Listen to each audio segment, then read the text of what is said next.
After over 10 years practicing internal medicine at Rush University Medical Center, Dr. Jill Wener knows firsthand what severe stress and burnout feel like. In the midst of her own burnout, she was introduced to conscious health meditation, and it had a profound effect on her resilience and reactivity.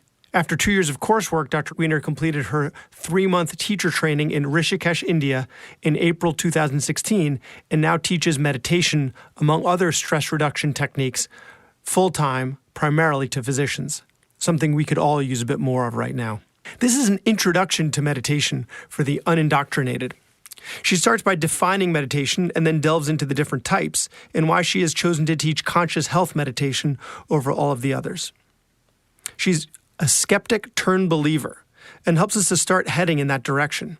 In addition to meditation, she also teaches tapping, similar to exposure therapy, and we briefly discussed this as well. Dr. Wener is 8+ years of practicing and teaching stress reduction modalities such as meditation and tapping, combined with the teaching and mentoring skills developed during her academic medical career. Her personal experience with burnout and her intimate understanding of the healthcare system make her uniquely suited to teach meditation and other stress reduction techniques to healthcare professionals like us from all fields. Welcome to the Physician's Guide to Doctoring, a practical guide for practicing physicians. Dr. Bradley Block interviews experts in and out of medicine to find out everything we should have been learning while we were memorizing Krebs cycle.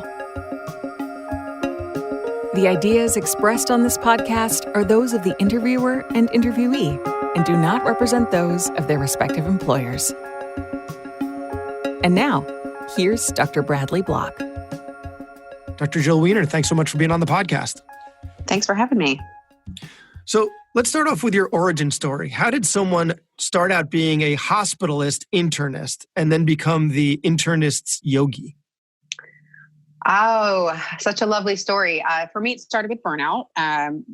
In 2011, they changed the residency work hours. And I don't know when you did training, but a lot of the work ended up falling on the attendings. And that was my 5-year mark into being an attending. And so I think it was a perfect storm. A bunch of other stuff had happened leading up to that.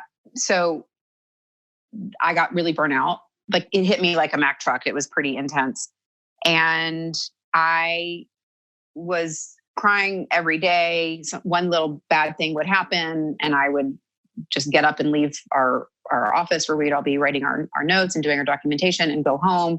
I just had I had the shortest fuse and I had no ability to adapt to anything that happened to me. I wasn't yelling at people. I was just more like defeated and sad and crying. And so around that time, I met someone who told me they meditated twice a day. And previous to that point, I had been the most skeptical, unspiritual type A doctor. I had done some yoga before, but nothing crazy. But something in me said, sure, I'll go hear your teacher speak. And when I went to go hear the teacher speak, he's this yoga teacher from LA who was in town. Yoga teacher turned into a meditation teacher. And everything he said was just like speaking to my soul. I don't know how to describe it any other way. And I showed up, I didn't Google him. I had no idea what I was getting myself into. But I just was wearing my skeptical doctor pants and I was like, whatever, I'm smarter than everyone. I know all the things about all the things and I'm going to go there and I'll just walk out and not have to do anything because I know better. And he started talking about stress and the way it affects our physiology and the way it affects our behavior and that feeling of constantly being almost out of gas, that feeling of constantly being running on fumes. And he just spoke about that in a way that helped me understand why and how I had been feeling for the last couple months before that. His course started the next day. I had evening plan. It's 4 nights in a row, 4 days in a row, about 2 hours, 1.5 to 2 hours each session.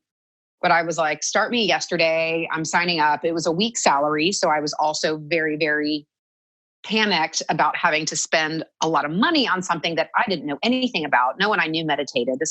We've come a long way in 9 years. There was no one I knew, at least in my community, that was meditating. And I signed up for this class and took it. So that for me, and what I noticed was, oh my God, these meditations are easy to do. It's not mindfulness. It's almost the complete opposite of that in terms of the actual practice. So it's easy to do. You're sitting comfortably with your back supported. You're not trying to control your mind at all. not fighting with what your mind does naturally. And I was having meditation experiences on the second day of class. So I was getting this like carrot approach rather than a stick approach that made me realize I'm actually doing something real. And holy smokes, I cannot believe this was something that's been in the world this whole time that I was just too skeptical or closed to realize. And I was able to fit it into my day. We carried pagers on us 24 hours a day in my hospitalist job, depending on what service we were on.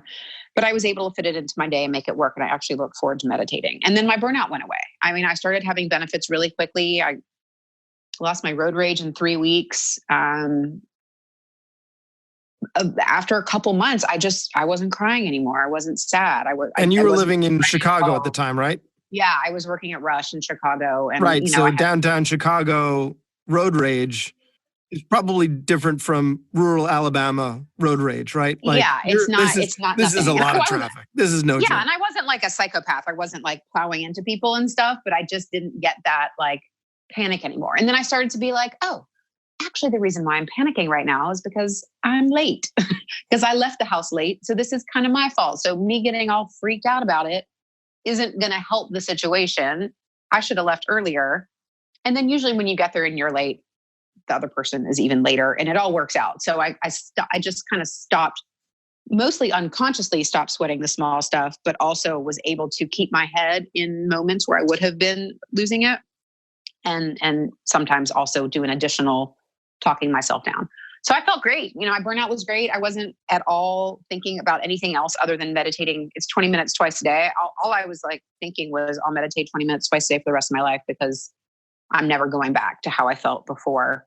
And then went on a retreat in India with my teacher and had some pretty incredible experiences there.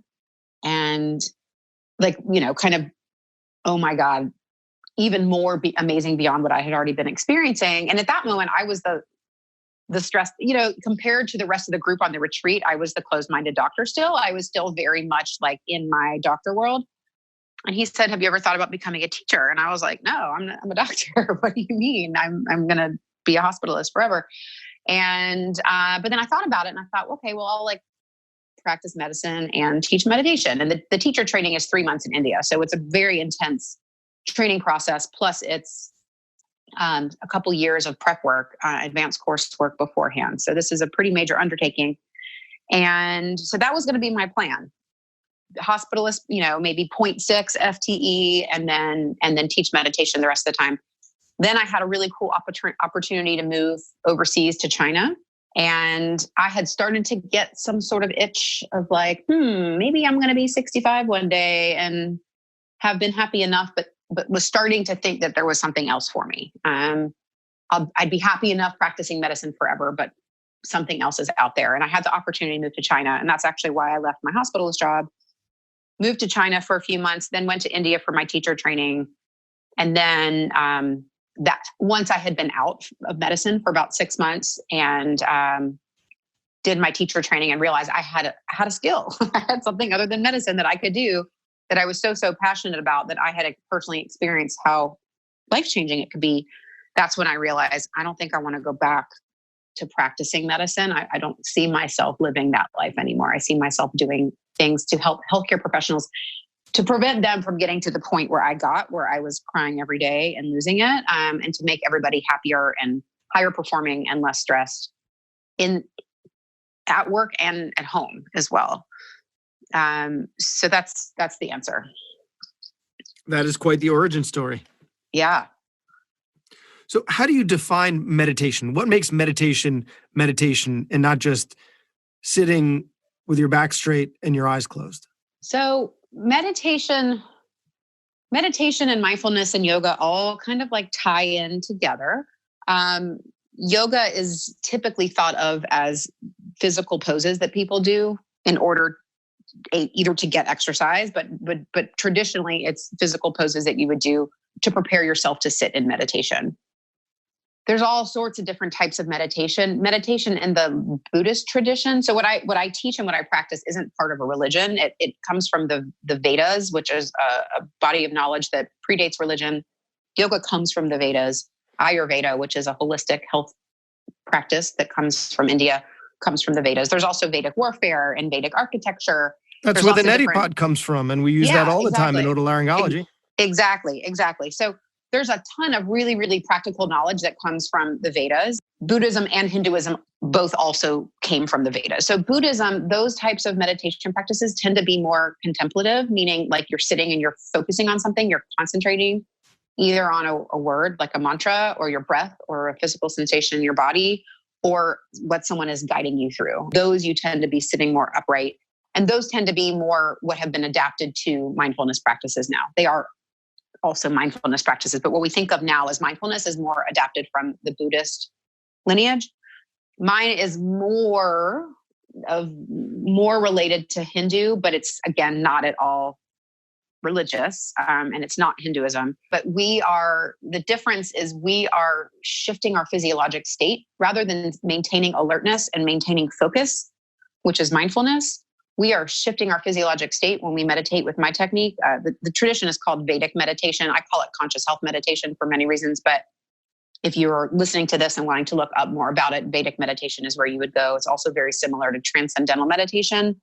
But I am not at all part of the TM corporation or company or organization in any way. So I'm an independent teacher. Wait, why did you just have to clarify that? I had to clarify that because TM is like it's a corporation and they teach people to meditate the same way I teach people to meditate, but they're a bigger cultural phenomenon. Some people love it. Some people get a little bit turned off by it because some people find it maybe a little bit aggressive or a little bit culty. I've actually never been to any of their specific meetings, so I can't speak for that. I'm just speaking for what people have reported back to me. But I try to take any culty trappings out of, as hard as I can to take any culty trappings out of this practice. Because for me, getting back to your question of like, what is meditation? It's physiology. It's really so beautiful. I think one of the things that attracted me to it so much is it made sense scientifically and medically to me. I didn't have to stretch my brain to understand why it was working. It just was like, oh, okay, cool. That makes sense.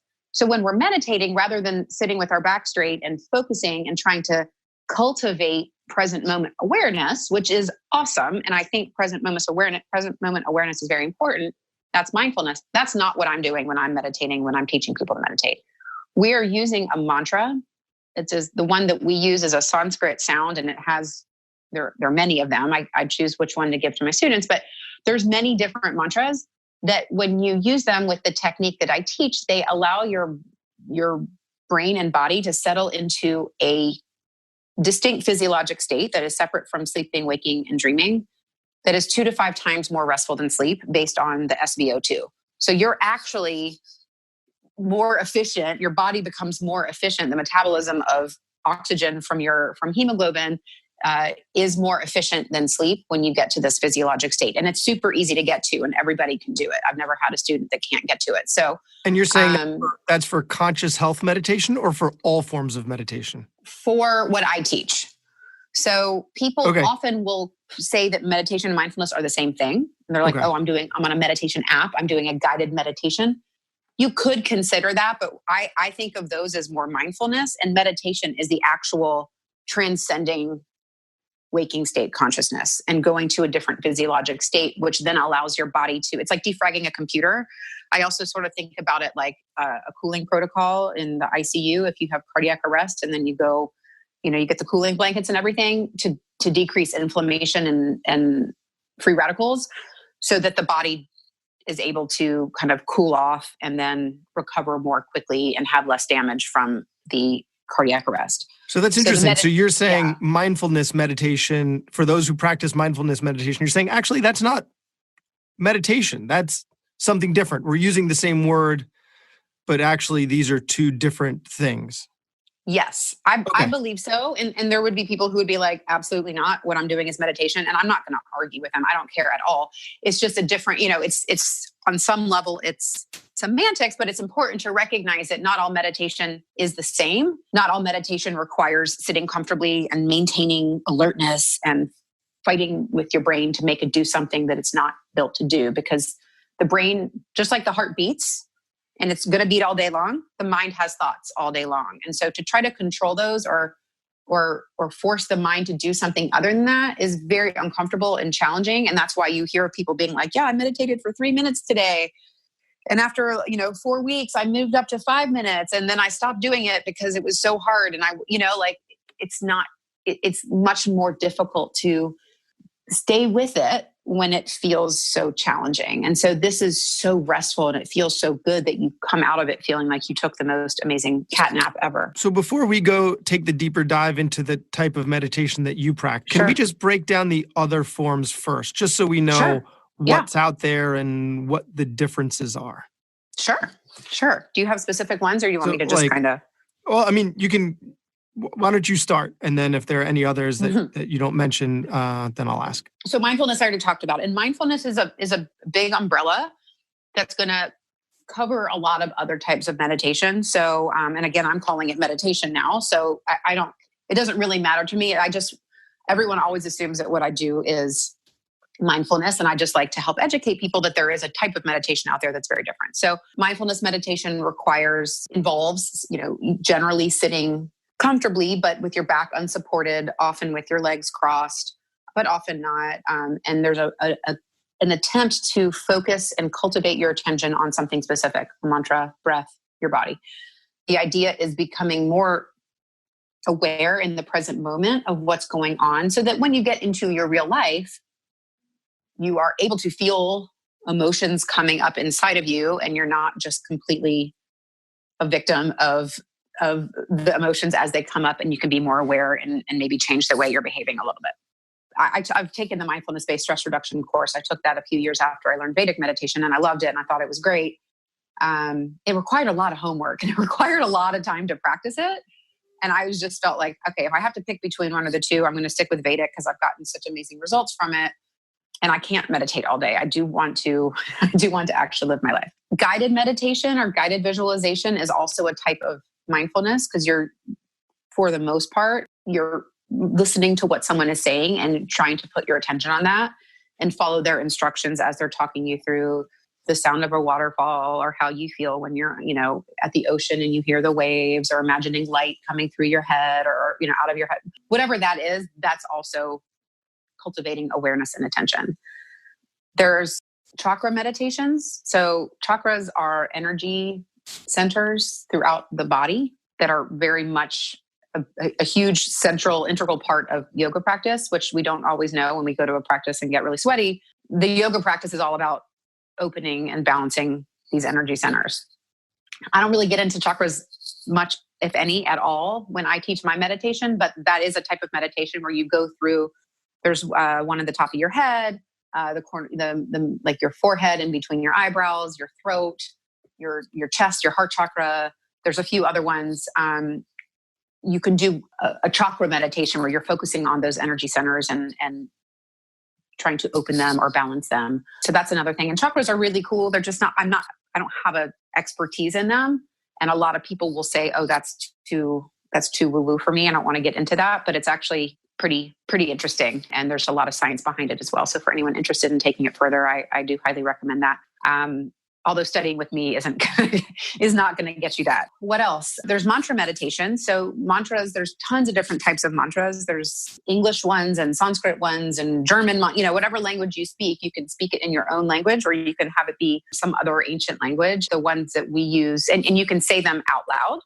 You can say them silently. You can try to focus on them and concentrate on them. In the type of meditation I teach, you're not focusing and concentrating on the mantra. It's actually designed to be forgotten, which maybe sounds a little confusing, but it's not. You're not trying to focus on that mantra for 20 minutes as you're meditating. So mantra meditation is a huge umbrella that can include mindfulness type practices. It can include what I do, which is more of a transcendental type of meditation. And so that's an umbrella term that can be, there's not just one type of that. Are there other ones that I'm? No, Kundalini.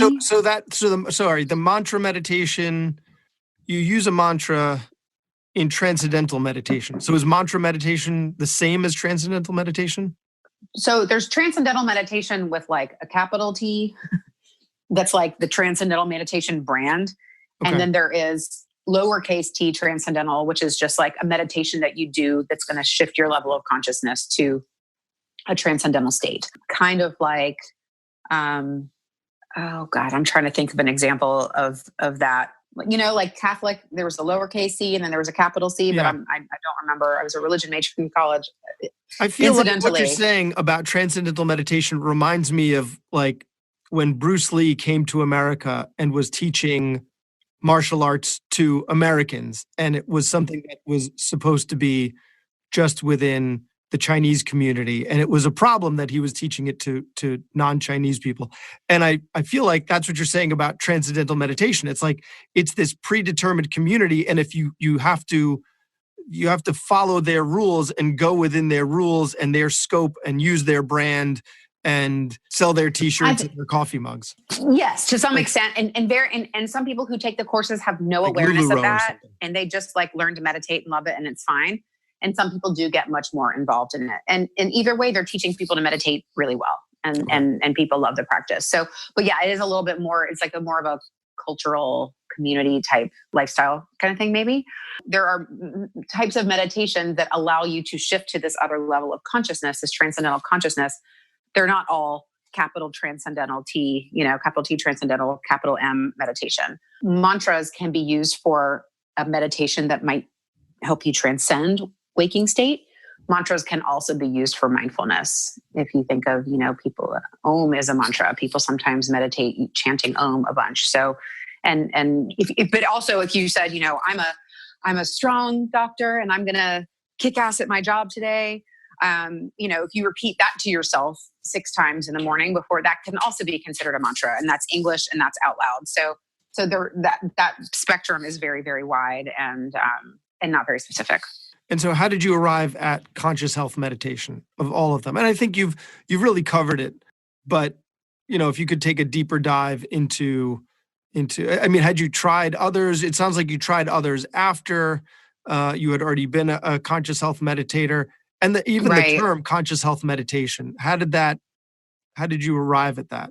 Sure. When I learned it, it's Vedic. So the community is Vedic meditation. So I was like 0 to 60. I had done some very little mindfulness stuff at spas or at yoga, but I had never really I wasn't like looking for meditation. I was just desperate, and I was broken down enough that my consciousness cracked open just enough that I was receptive to something like this, because I would not have been otherwise. Absolutely not would have, if anyone listening to this is like, what is this crap? She's just woo woo, whatever. I was there. That was me. I never would have been into anything like this. So I met the person who told me they meditated, and I went to go hear the teacher speak. And I honestly didn't research. Not only did I not research other types of meditation, I didn't even research Vedic meditation. I just signed up for the course, and it was awesome. So that's how I like to say it found me, because it was sort of that moment in my life where something needed to change majorly. I call it conscious health meditation for a variety of reasons. I had a physical space, like a meditation. I usually teach from my home, but when I first moved back to Atlanta, I grew up here. And so this is where I moved after my teacher training. I didn't end up going back to China. So since 2016, I've been here in Atlanta, and I had the opportunity to open up like a commercial space, a meditation studio. And it wasn't anything I expected to do, but I did. And I decided the name of that was Conscious Health Meditation and Wellness. It was not, but I was still teaching Vedic meditation. That's what I was still calling it. And then it sort of evolved over time because I teach physicians. There's also people listening here have probably heard all sorts of horror stories about, Bikram and Yogi Bhajan and lots of other different guru types who have founded big movements, who have done some not so good things to the people in their community. And there are some issues about that in my community as well. And none of that happened directly to me. So I didn't have this like big story to share, but I wanted to remove myself from any of that influence or connection. So that's another reason why I call it conscious health meditation. So I like to be pretty honest about that when asked about it. But so for me, it's a natural progression, but also an intentional thing as well to keep it my own community and my own brand. So now speak to the skeptics out there. For those of us, because I've actually tried meditating before with my wife. We did an app. We did it right before bed because that's really the only time that we were settled enough to do it. Yeah. Oh man, I can't even remember the name of the app at this point. It's one of the uber popular ones. Headspace probably, or Insight Headspace. Timer or something It like was that. Yeah. Headspace. Yes, it was Headspace. And now we're back to just scrolling our phones back right before bed. Yeah. It didn't stick. So, convince me that I should be doing it, but from a more, physician skeptic kind of tilt.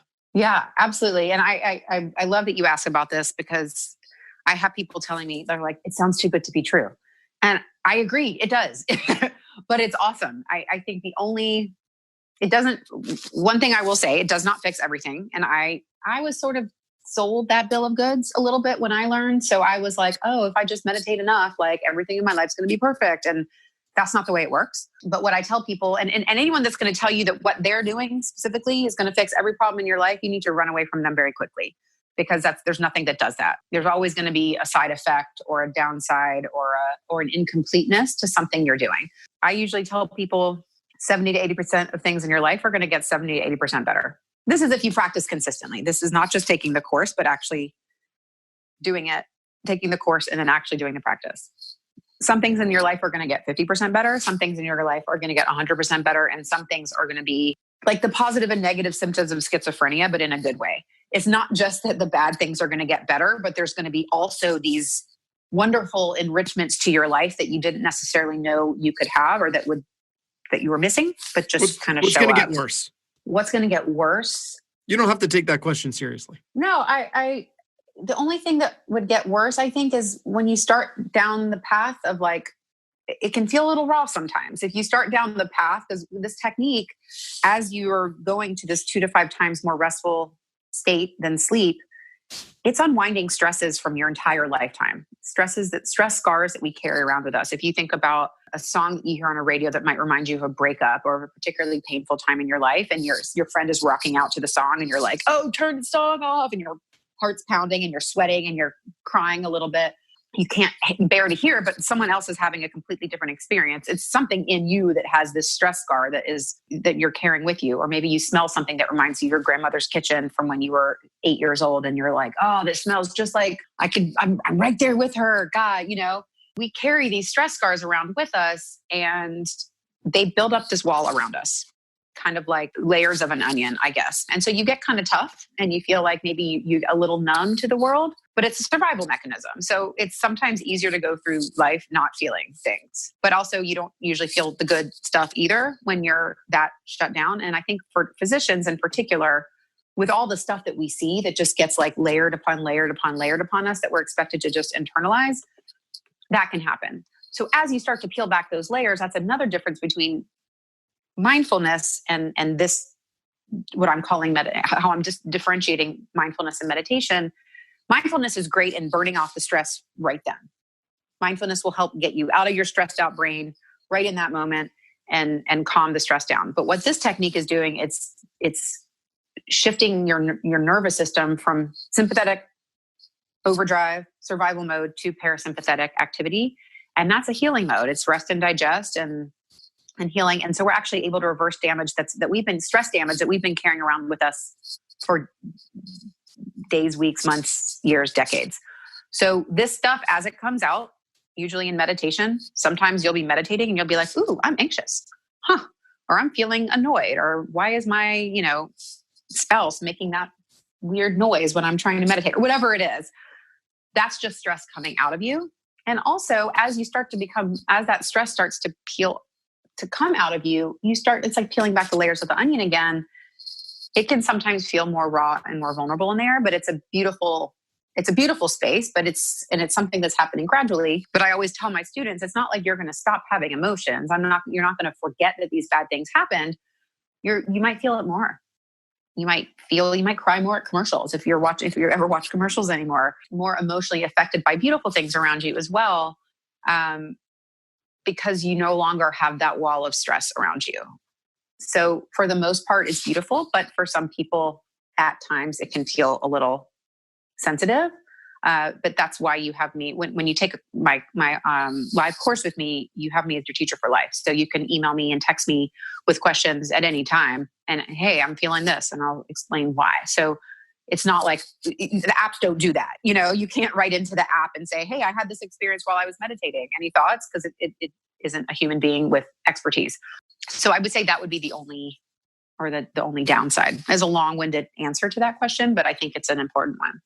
Absolutely. What's some of the science behind conscious health meditation? Did I answer your skeptic question, by the way? Well, I think that's going to be more in the science aspect of it. Okay. The other thing I will say is that it's experiential. No one quite understands what they're about to get themselves into unless they know somebody who did it.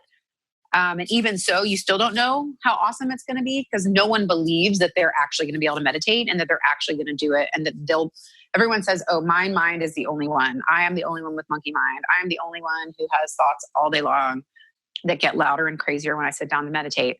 I'm the only broken one. My brain's too active. Everybody says that. So I don't have to I just, learn the technique through the class, and you will experience what it's like rather than me having to convince you. So it's kind of nice. People, definitely by the fourth part of the course, but generally well before that, are meditating very easily and successfully. So the question you had said, the science behind it. I mean, they've done studies on mindfulness, a lot of that. That's one of the great things about mindfulness, is when it's been adapted and secularized from the more Buddhist religious type practices to a more secular version. There have been a lot of studies on benefits for pain control and depression and anxiety. The Transcendental Meditation Organization has a lot of money, and they have done a lot of scientific studies as well on this practice. So what I teach, again, is pretty much identical, because my teacher trained in that organization for 30 years and then he left. So that organization has a bunch of studies. They have, but like anything, I remember there's one study about rifaximin preventing hepatic encephalopathy. And it was this like, oh my God, this amazing results, but it was sponsored by the drug company. So you always want to be a little careful when the study is sponsored by the organization that is profiting from the intervention. But so there's great data there. And so there's data on improved school performance for kids, improved depression, anxiety, pain. And I'm talking specifically for the type that I teach, but there's not a lot that meditation can't help. It makes you, they've done studies where it prevents secondary events for coronary artery disease in people who have already had events. It can lower blood pressure. Like aspirin. Yeah. I mean, it's you get the more benefits, the more consistent you are with the practice. But so there's some pretty cool data. And I think overall, the body of the data suggests that it has a lot of really great impacts. But I think that studying meditation is really hard, because I know that like when my students are coming to me, when they're coming and they're choosing to learn to meditate because they really want to learn to meditate, they don't like, that's the choice that they've made for themselves. They're going to be much more open and excited about it and committed to it than if it's something that like work is paying for example, that they're like, sure, why not? Selection bias there. Yeah. Yeah, exactly. So, and I think that it's like a little slippery. I think it's a little bit hard to pin down, and it can be frustrating. But when you do the practice, you feel the benefits. It almost stops mattering about the data, because it's like, well, I'm doing it. I have this practice. I'm doing it. I feel amazing. Data's great. Data helps make things more, particularly with something like meditation, it makes it more accepted by the mainstream scientific community. But it's ancient knowledge that's been around for thousands of years, if not longer. It's science. It's science, but presented differently. I wonder if there's a minimally effective dose, right? Like at some point, if you don't do it for long enough, you're really not going to see benefits.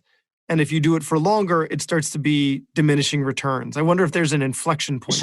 Sure. Well, in my technique, from what I've been taught, at least, so the man who started the Transcendental Meditation movement, who brought this technique over from people who were mostly like monks and people who meditated all day long, he adapted this technique to people like you and me who have jobs and families and eat pizza and live in the world and drive cars and stuff. And so he, from what I've been told, tested it out. So right now it's 20 minutes twice a day, but like, will it work with an hour once a day or 2 hours, and 20 minutes twice a day in this type of meditation and in other types of meditation seems to be what people come out with as the sweet spot. I teach my course live, and in my live course, I do a ceremony on the first day, and Sanskrit, it's beautiful, but it's, definitely for me, it was outside the box for what I was used to, but I didn't care. I thought it was lovely.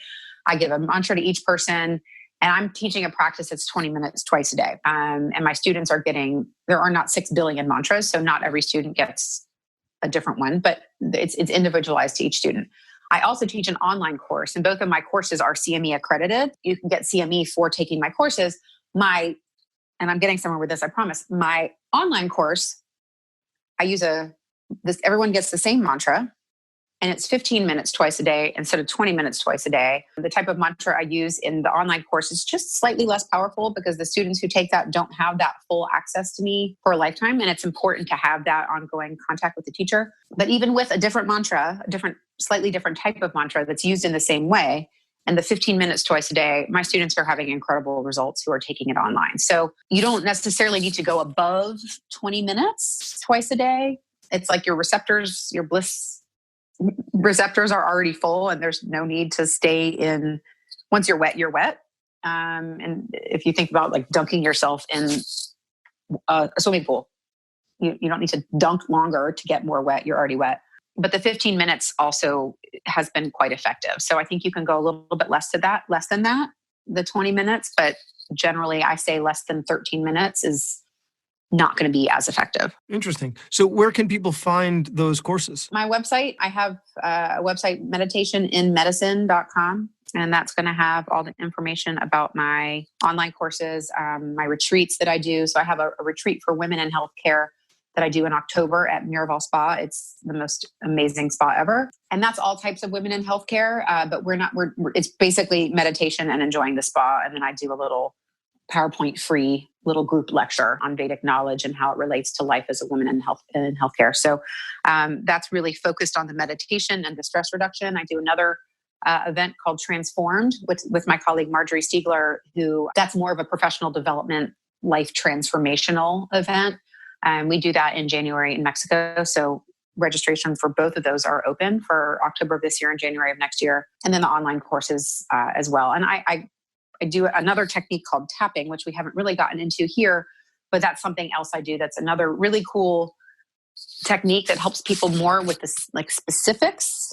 If you want a global life overhaul, you want to get more efficient at your job, you want to be happier, you want to be less reactive, meditation is what you want to do. But if you have a specific thing you're trying to get over, you're having specifically anxiety or a difficult decision to make or a phobia or trauma, difficult relationships, you can use this thing called tapping. So I have tapping programs as well on that website. What exactly is tapping? So tapping is also called the emotional freedom technique, or EFT. And it is a technique that I first learned about when I was teaching my meditation course at a medical conference. The psychiatrist and psychologist came and they talked about using tapping and a few other similar modalities with their veteran patients at the VA who had PTSD and the incredible results that they were getting. So I heard about it from maybe a sanctioned inside the box source. And then I've heard about it more outside of that. And people, it's similar to maybe energy work, but you use the same meridians as in acupuncture or traditional Chinese medicine, but instead of using needles, you tap on them. And most of the meridians we use are on the face and the chest. And you are basically tapping, and it works really, really the most effectively if you work one-on-one with a coach, but you can also find free tapping videos on YouTube if you want to. You say negative things, whatever it is that's bothering you. Let's say you have a phobia of flying. As you tap through the meridians, you're going to be saying out loud, I have this fear of flying. I'm afraid that we're going to crash. I'm afraid that I'm going to, lose my life. I'm afraid that whatever it is you're afraid of, you say it over and over again as you're tapping, and it actually sends calming signals to the hippocampus as you're saying it. So it decouples that trigger from stress. And so the hippocampus is then not sending that stress message to the amygdala, and the amygdala is not going off into fight or flight. So you basically are changing the way your brain is reacting in the face of things that used to be very stressful. And it works very quickly. It's very powerful. It's incredible. I love it so much. And the results, if done right, they're permanent. Like you don't have to keep tapping to get rid of the phobia. Once the phobia is gone, the phobia is gone. So I do that as well. I have an online course about using tapping for physician burnout. And I do a lot of tapping workshops at my retreats as well, because people love it. And you can do it you don't have to get a full training in it to be able to tap on your own. And that's pretty much everything I do and teach people, is to be a self-sufficient practitioner at that. So I'm not guiding people through meditation. I'm teaching people a specific technique that they can do on their own without any apps, or they put their phone away, they meditate on their own. Same thing with tapping. Yes, you can work with me in person, but once you've done a few sessions, then you are familiar with what to do, and you can just kind of keep it simple and treat yourself with it. It's interesting. It sounds familiar. It sounds similar to exposure therapy for phobias, where you just, you start out thinking about it and you look at pictures of it, and then you get, a little closer to it. And then, eventually you just become habituated to it. Yes. And the only difference is that as you were doing those sequential exposures, you will tap as you're saying out loud what emotion you're having about it, what the fear is, or what you're afraid is going to happen. And so it happens like even faster and even more. It's very streamlined. Great. So you don't have to, you can just think about it and tap on it. You don't actually have to like do it when you're on an airplane in order to benefit from it. So you can do it sequentially, like you were just suggesting as well. All right. Well, I really appreciate you taking the time to talk to us today. And your website, that's where you can find all the courses. That's jillwener.com, correct?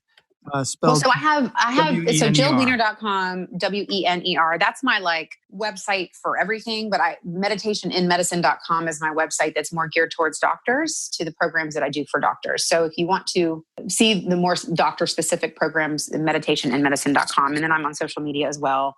Instagram and Twitter are at Jill Wener MD. Remember, it's WENER. And then Facebook, I have way too many professional Facebook pages, and it's Instagram and Twitter are much better if you're like actually wanting to follow me and see what I put out into the world. More streamlined. Yeah. And I tend to post there more often. Great. We'll include all that in the show notes. Again, thank you very much for your time. You're welcome. Thanks for having me. It was lots of fun. That was Dr. Bradley Block at the Physician's Guide to Doctoring. He can be found at physiciansguidetodoctoring.com or wherever you get your podcasts. If you have a question for a previous guest or have an idea for a future episode, send a comment on the webpage. Also, please be sure to leave a 5-star review on your preferred podcast platform. We'll see you next time on The Physician's Guide to Doctoring.